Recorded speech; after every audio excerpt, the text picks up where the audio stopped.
Greetings and salutations to our fine podcast audience. Welcome to 3 Peas in a Pod, episode 302. We made it. We did. Episode 2 in our new shift in focus. So today we're going to do once more a look back on Sunday's message. We're in a series called One Life at a Time. One life at a time. Feels that you said it out loud right there. I had not noticed how much it sounds like a soap opera. Really? One life at a time. Well, there is one life to live. Well, and one day at a what was Days of Our Lives. Days of Our Lives. Days of Our Lives. Man, One Day at a Time, is that a show too? that was That a was a sitcom sitcom. back in the 70s. Oh, yeah, that's right. Well, but they brought a Netflix version, which is really good. Really? They have a Oh. Netflix. I was a little shocked how good it was, and it was a live in studio audience. It was about a I'm trying to think of the name of the woman. She was in that show 6 Feet Under. She's a Hispanic lady, and she played. It's her family, and she's like a military mom. She's going through a divorce. Similar things. They live in an apartment complex. You know that. Okay. But anyways, Is there a crazy handyman that comes in there like is the old a one? crazy handyman. Yeah. There's He a was- crazy, a little Schneider inappropriate at was his times. name. Yeah, a little inappropriate. I watched that show back in the 70s. Yeah, that's when Valerie Bertinelli came on Yeah, the scene. Isn't that's that right? right. That's Yeah, right. She And and she was the daughter on She there. was the daughter on that. Yeah. Mm-hmm. I grew up in the time of TV land, so I've seen a lot of these shows. Have you? Yeah, but the Netflix one we watched it with our girls. Okay, And we had a really good time. Okay. So that's what the title made you think of. I hadn't have thought of it until you said Until it. I said it I out came up loud. with the title, then I heard you say it, and I said, that's a little soap opera. Okay. That's all right. Anyway, Well, one life at a time. One And life this at a week, time. particularly, we were talking about making a difference in one life Yes. in our Yes. community through Yes. our Our partnership. the partnerships that we've done. But this year particularly, we were focused on, since it's one life at a time, instead of looking for what programs or partners or those kind of things, but for us to move toward people and to, instead of, we've always said, hey, you can't do everything, but you can do something. Yeah. We wanted to say you can love somebody. Mhm. You can, and so I talked about the parable of the Good Samaritan and the person who I think most of you know that parable, and then brought it down to the point of, hey, we do have some partnerships with people that allow you to get up close and personal with people, either our mentoring at Welch Elementary, the Bible Club at Welch Elementary, that you can do a Meals on Wheels route where I do that and get to know, I drive a route myself and I know all the people on my route. I get to pray for them as I go. I've been with several of them as they've lost spouses to death.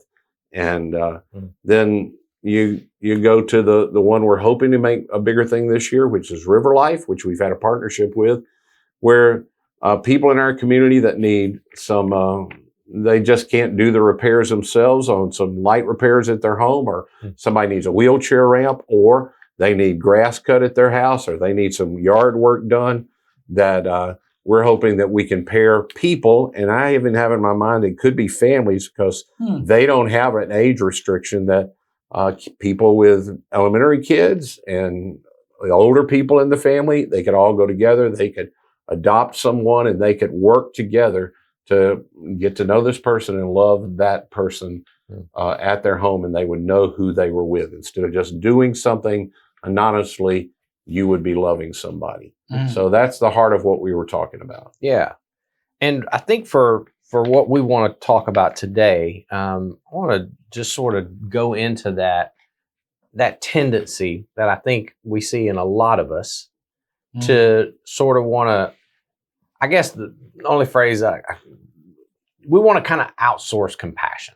It's like, I want to be compassionate, but getting up close, hands dirty, face to face with somebody that may need compassion is not as easy as we want it to be sometimes. Yeah. So it's hard to do. But what is it inside of us that makes a lot of our default reactions to say, well, there ought to be an organization that'll do that. Or the government ought to be doing this, or there ought to be a nonprofit taking care of that. What is it inside of us that makes us often lean in that direction, and how do we get past that? Yeah. Well, I hadn't thought about it in those terms, but as you were saying, I'll say what I think I think there are probably a lot of reasons, and maybe they even show up in I don't talk about this in the message, but Mm-hmm. in the parable, I think there's often something you have to do that you think is more valuable than loving the person right in front of you. So Mhm. like with the priest, if Yeah. he had happened to touch a Mhm. dead person, he couldn't have done the one thing he Mhm. needed to go serve in the right. temple. There's a thing that feels sort of maybe not safe to you. So you go to the other side and Yeah. you would give money to help, but Uh-huh. you being up close, and maybe that's not always it. Mhm. There's something that just encroaches on us a little bit when it comes to getting up close. Now that sort of looks like our motives are bad. I don't think it's our motives as much as No. it I don't is either. Yeah. we don't have margin and space in our lives that allow us to in the moment ask God what I should do, and maybe I'm talking, I'm thinking as I'm talking about this, maybe we haven't allowed our faith to get to the point that if God did tell me to do something, I could trust I'll be okay. Ooh. You know what I'm Yeah. saying? Yeah. That Yeah. if I felt the Lord lead me to do something, if I had the space where I could slow down and I could actually think about it, I wouldn't either one. I hear a lot of people go, I like to just, those people that sit in the parking lot, I give money to them all the time. And I'm thinking, well, I know enough about helping people in those situations. It's not always how to Mhm. actually help. Sure. You know what I'm saying? Yeah. I saw somebody from our church recently with a guy in a parking lot, and I at least admired this part of it when I drove by. He's sitting on the ground with the person talking to them. Mhm. I spent about 15 minutes in the store. When I came out, he's still sitting on the ground Yeah. talking to the person. And I thought, I don't know what all is going on in that. That's probably at least a better solution than I just either drive by because I feel unsafe or I don't have enough money or I don't know whether they're going to cheat me out of the money. I don't know enough around it. And maybe if there was a program for that, they'd be able to handle it better than I can handle it. Mhm. At least it moved me to give some of myself in that moment. Yes. Yeah. Yeah. I think it's sort of to go off of what you were saying, Ed, do you guys find, I'm just going to say, I think there's something in me often that when I am asked or someone presents a need to me or a problem to solve or an issue, um, I often hesitate because I don't know how much more energy, time, or money that it's going to take to fix that or to help that. And I'm not sure I'm willing to give anything more than that. And so because I don't know where it's going to go, I tend to not even want to start. Yep. I feel like, well, if I give a little, they're going to ask for a lot. Yeah. And I don't want to have to. And then there brings up in that thing of me where I may not have everything. That's right. And I may have to say no to somebody Yeah. at some point. And I feel like I can't do that or I feel uncomfortable doing that. Yeah. And so I just don't do anything. Yeah, and that's a little bit, and I don't know if this is totally the answer to that either. I know when it happens in me, and when I've downloaded that later with the Lord, it often is, I'm not really trusting that it's okay if I do my part. That's it. And that God would bring somebody else to do the That's rest right. of it if it needed to happen. Mhm. And if I did something that I thought God led me to do that wasn't really the thing he wanted me to do, that'd be okay too, because it won't be the first time in my life I have not done what the Lord wanted me to do. Yeah. It's hard for us in that moment to believe that God might want me to just do this. Yep. Yeah.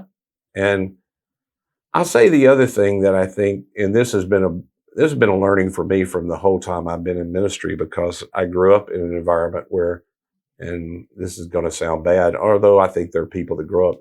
I was taught that if you were poor and you didn't have and those kind of things, and I grew up that way, it's because you just didn't do the things to get you to the place you could have it. That nobody in the United States that actually has, nobody should be in that place if they just have the right kind of things. And so maybe we can help them a little bit, but you may be facilitating it if you're wrong. And early in my 20s, again, the Lord began to put people around me that began to shape me and see that I'm wrong. And one of the things I think we miss out on when we don't engage with people like a kid at Welch. I've known a lot of people go do this at mentoring and they go, I'm not really good with kids. And I go, man, it's 30 minutes sitting with a kid that may not have any other adult that gives them full attention for 30 minutes. You can give 30 minutes and play Candyland. Mm-hmm. Or you can give, it's 30 minutes. Mm-hmm. I know. Mm-hmm. And and again, it's a part of that stuff of not really trusting that what Jesus said, that when I go to this, I'm meeting Jesus there. Mm-hmm.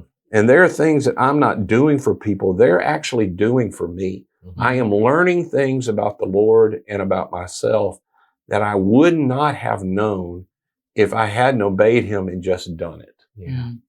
You know what I mean? Sure, absolutely. And that thing where Jesus says, as much as you did to these, you did it for me. Mm-hmm. If you want to be with Jesus, we have this thing that says, I need to learn more, or I need to pray more, or I need to do these things. And Jesus has said, you want to see me? I'm all around you, man. Mm-hmm. It's in the poor and in those in need. All you got to do is go show up. Mm-hmm. And if you'll open yourself to it, I will be there with you. And it's okay if you don't do everything and solve every problem.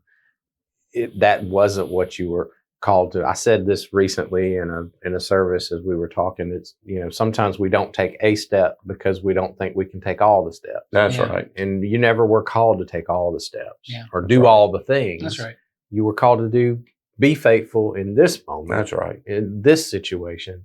And then being able to step back from that and go, well, that was good. I did what I felt I should right there. And me and God, we maybe accomplished something today, Yep. and that's enough. And then allow, like you said, maybe there's something else that's coming later that another person is going to be called. God has to do. somebody else on deck for that. And we've talked about this too.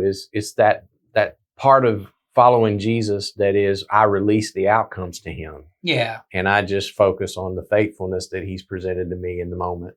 And I let whatever comes, whatever he's going to do through me or through somebody else. I can just play a role and be okay with that. I was describing to somebody recently, and we, in previous podcasts, we said I'm not going to talk about the Braves, but I love baseball. And so I think one of the toughest, I love baseball because it's really not a team sport. It's an individual sport that involves a team. Mm. So it's primarily the competition between the pitcher and the batter.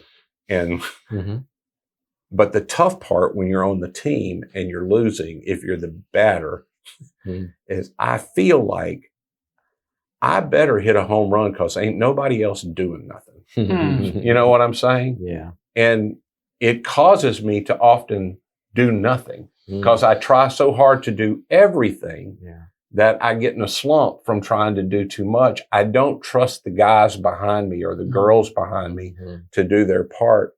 And what I'm trying to say is I think that happens so much in the kingdom of God I think I'm the only one that God has pointed this person out to. And he wants me to totally fix everything about their life. And this is just me. There's a little bit of pride that says, and I want the experience of being the one to have fixed it. Yeah. Like I told the guy from Elevate Coweta, who I met with just recently, I've been mentoring now at Welch. This will be my third year. And I haven't had the same kid any 2 years, even though most of the people on our team get the same kid because it's a transient school. I have had often kids that are very troubled. And I haven't had that experience that other people have where they see me and my kid comes running to me. My kid often when I show up at Welch has been in trouble, and the principal's often when I get there, and that's what we have to talk about. And in some ways, it could be frustrating, but in other ways, I go, hey, man, ain't nobody knows better being in the principal's office than me. And maybe that's what God intended me to do, was just talk to this kid about taking the next step. And, like my kid from last year, he's moved away now. And so I'll get another one this year. Is just doing my part, just doing what I'm supposed to do. That's hard to keep in mind. Yeah.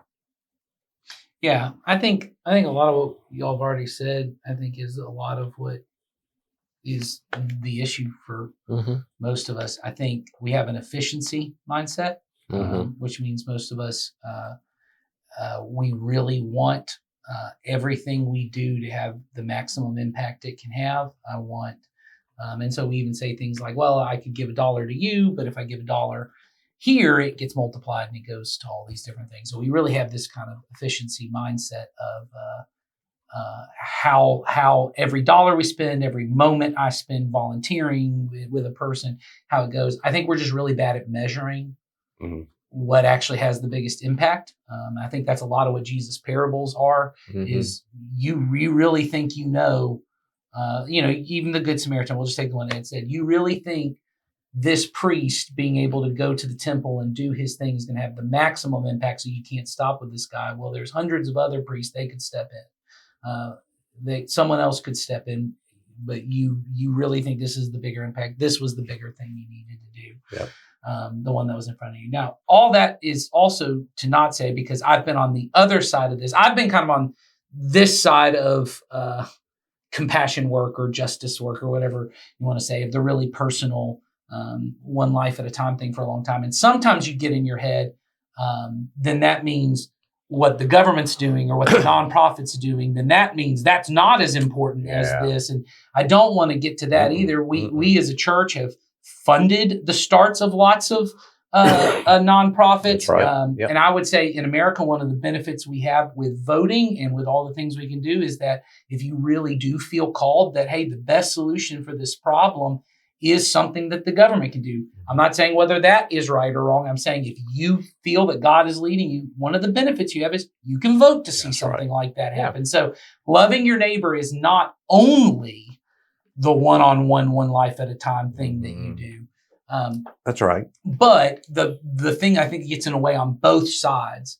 is that we really want to look at where we think we can break life down into its moving parts, and I'm going to improve every little thing in my life. I want to make sure every dollar I spend is getting the maximum return it can get. I want to make sure every moment I spend is getting its maximum effort on whatever it is, Efficiency. It's efficiency. I have this mindset of, I want to make sure, every day of my routine is perfectly structured in such a way that I'm getting the maximum impact of my life. And I just think we're bad at measuring those things. And I think we're bad at measuring the goal. The goal is not that we eliminate all forms of poverty. And I know that feels like it should be the goal. But it seems like what the goal is what Jesus says is the goal is that we feed the poor and we care for the poor. We do this. And it doesn't mean if there are ways that we can eliminate certain elements of things, we don't do that. We don't.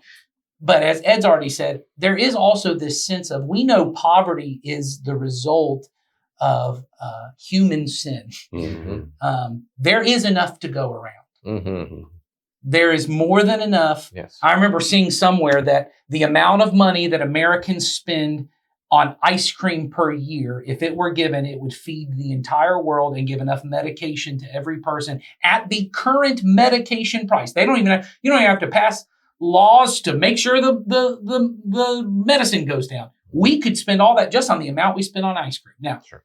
in a good conference speaker goes, well, no one buy ice cream this year. Yeah. Well, that's not It's not going to happen saying. for me. I love ice cream. Ice cream, right. I'll give still and eat ice cream. Yes. The point is not to say we know there's enough to take care of everyone. Yes. It is ultimately a sin issue. And so what Jesus would say is, all of you who are allowing Jesus to deal with your sin, you then must alleviate the problem of sin in the world, which is not solely there are people who can't eat, and not solely that there are people who can do this. It's that there are people who have, as John the Baptist would say, more than they need. You have 2 shirts, and you've decided, me having a backup shirt's more important than this guy ever having a shirt.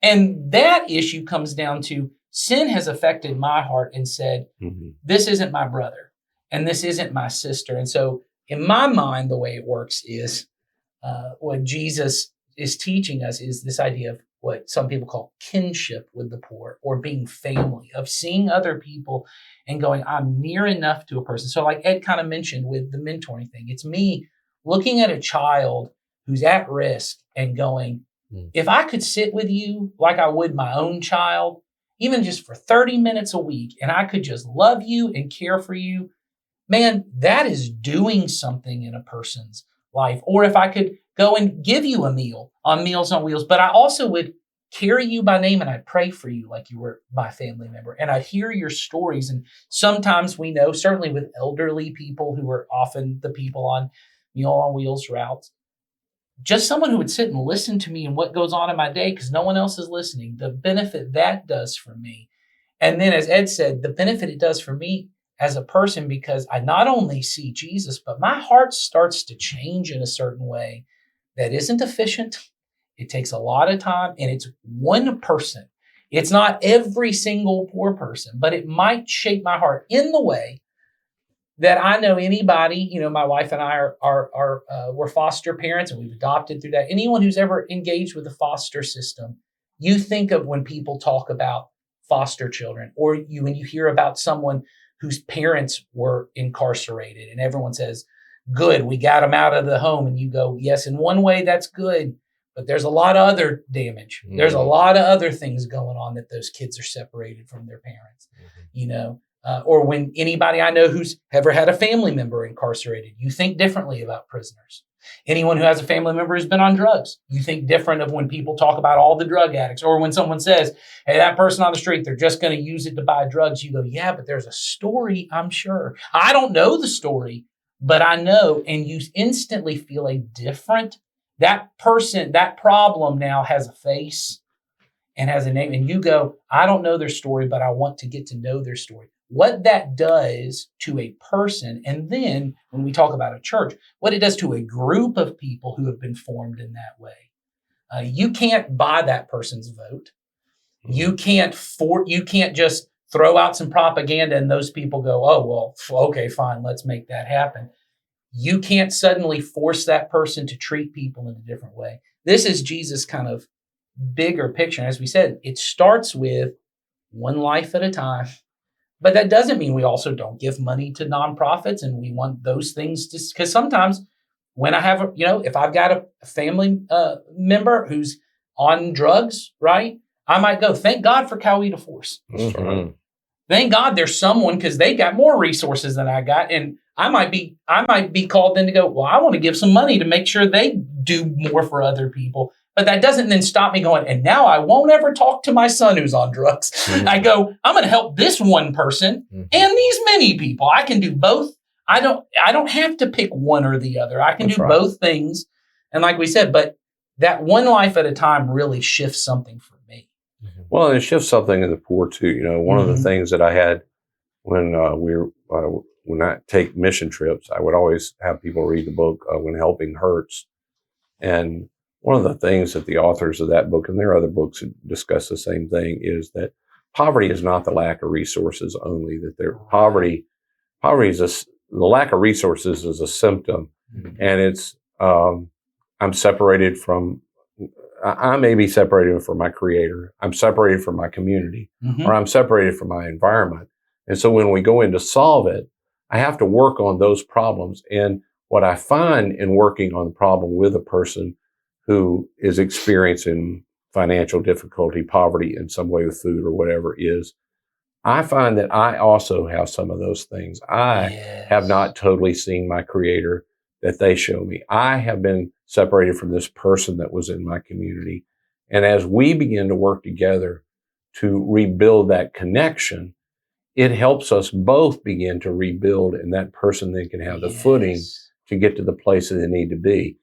Providing resources is not the only thing a person needs. Yes. Very seldom is that the total And the relationship solution. might be the central thing, because when a person is in any kind of poverty, whether they're homeless or not, whether they have addiction issues, whether they have any of these kind of things, one of the first things that poverty, addiction, other things, it does isolate you from other people. Yeah. It is the nature of it. And so when a person goes, like y'all were saying, I can help you at first, but I may not be able to keep that up.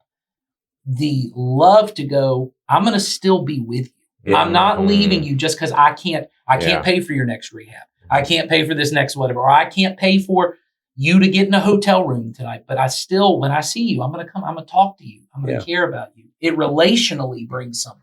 Yeah, there's very seldom that I have dealt with people that I know that are in those situations, particularly on the relational end, that you won't find. I think I can think of a couple of people I have known. One that's a nurse and works at a fairly high paying job, but not enough necessarily to pay for everything she needs in this community. And she and her kids were living in the hospital parking lot. And she'd get off work and then come out and do homework with the kids in the parking lot in our community. But I knew before she told me that she also was estranged from all the people in her world. Yeah. Because if there had been other people in her world, somebody would have said, hey, I'll take care of your kids. You can stay here. There is a place. I'll help you out until you can get on your feet. But that's a shaming kind of thing in our wealthy kind of culture. And so you isolate more, and you have to begin to rebuild those kind of things. And that happens life on life. Yeah. There are programs. I need programs, but money itself won't solve all that relational stuff that's got to be helped with as well. And I think to that point, and I think to the point Ed made earlier about our hope with like River Life and some other things where we're hoping families can do this together. There's a real benefit of you as a family doing this, because you talked in the last episode of learning from your kids. This is one area I have really learned from my kids on, because early in when they had moved into our home and our kids were still little, we would go to Bridging the Gap, a local organization here that does food distribution. And this was still during COVID. And I think they're back to now they would do big meals with everyone in the same place, and they would feed them. But during COVID, that wasn't possible. And so our family, along with some other families in the church, would once a month go out and we would buy McDonald's biscuits, and we'd go out and we'd go to each car and hand them to people. But we'd stop at each car and ask them their names and ask them what we could be praying for them about, and hear their stories. And I remember early on, I would just tell my girls every time we go is, hey, every time we go, the most important part is when we get to hear people's stories and we get to talk to them. I said, that may be the only time anyone talks to them. And I remember one time we were out there, and there was a man in his 60s, and he told us it was the first time. It was right after the Noonan tornado, and he was living in a rental home at the time. And he said when the tornado came and they rebuilt it, the insurance money helped them rebuild the home much nicer, and so they were charging much higher rent. And this guy lost where he was living, and he told us, he said, my wife's not here with me right now, but we're living in the woods in our car. And he said, I'm 65. I've never been homeless my entire life. And he starts to cry and talk about how hard this was for him. And I watch my daughters at such a young age wrap their arms around him as we're praying, just for them, just for him in that situation, and me really feeling that. Well, then you fast forward a couple years later, we're not doing the same thing that we've done, but my kids still really have that heart. And one day we're in Goodwill, and my oldest daughter is going, hey, she's buying this jacket and this wool, flannel shirt, and it's around Christmas. And I said, who is that for? Because it was way too big for her. And she said, oh, it's for David. And I said, I don't know who David is. And she's like 12 at the time. And she had done some cat sitting and gotten a bunch of money. And Jennifer, my wife, walks over and goes, oh, that's the guy that she's been getting to know, the homeless guy in the parking lot at the grocery store. And my wife had told me before about every time they go by, she has her own cash. She gets out of the car, and my wife told me, I'll watch her. She goes over there and just sits with him the whole time that we're getting gas, and she'll just talk with him. And then she goes, and then the other day, she not only gave him the money, she stopped, and I saw she had her hands on him, and she was praying for him at 12. And she's sitting there praying for him. And then she left, and he said he's living in his car with his son, and they don't have any coats. I'm going to go ahead and go buy them a coat. And so she goes and buys them. Well, then the next time we come, he's not there. And we don't see him for 3 months. And we're like, oh, what's going on? Well, then one day we're in the parking lot with one of my younger daughters. And she goes, Dad, David's back. And I said, okay. And so I go up there and I said, hey, I've never met you before, but my daughter, Destiny, goes, oh, I love Destiny. And I said, "Oh, you remember that?" He goes, "Oh yeah, she always stops and talks to me." He goes, "She's a really sweet young lady." And he said, a couple months ago, a lady had stopped here, and she started a GoFundMe for me to get me in a hotel. And she goes, she shared it with a bunch of people, and it raised so much money. My son and I, all the cold months for 3 months, we were able to stay in an extended stay motel. Cool. Just through the Cash App. And when I came, I said, "Well, Destiny's going to come back and give you this code." He said, "Oh, I can't wait to talk to her." She goes, "That's my friend." And I said, "Well, she thinks of you as a friend as well." And I thought, I took from that, and I was like, man, I was really trying to teach her a lesson of this is what Jesus like, and the lesson she taught me. And I don't have many friendships like that. Right. That's right. But it's the benefit of if we get this in the blood of our church and in our families, we will find ourselves learning lessons about what Jesus is like, what God is like. And I think by just the care that God has to sit with a person and just go, I have a solution. I have a way to fix this problem, but I'm willing to sit and to wait with you and just be with you in the midst of everything. And what a benefit that could be to us. She had the advantage that and this cycles back to where we started. She didn't think, I can solve all his problems. Right. I can't get him out of his car. I Yep. don't have that ability, but I can get him a coat. I can do something. And I can pray with him. Mm-hmm. And that's going to be enough for me. Yep. And whether she trusted God to do the rest, or we know that God is always at work, even when we can't see him at work. And God had this other lady that was on deck. And that's the way that he's at work in the world. Right. Yep. I just have to be willing to do my part. Yep. It's like the kingdom of God is everywhere. That's right. If we just have eyes to see it. That's right. Exactly right. All right. Well, guys, come on back next week. We're going to do this once again. We'll look back a little bit on Sunday's message, go a little deeper in that. We also have a question coming up real soon. Yep. So not sure when, but we're going to get to it in the coming weeks. So y'all come back for that, and we'll see you next time.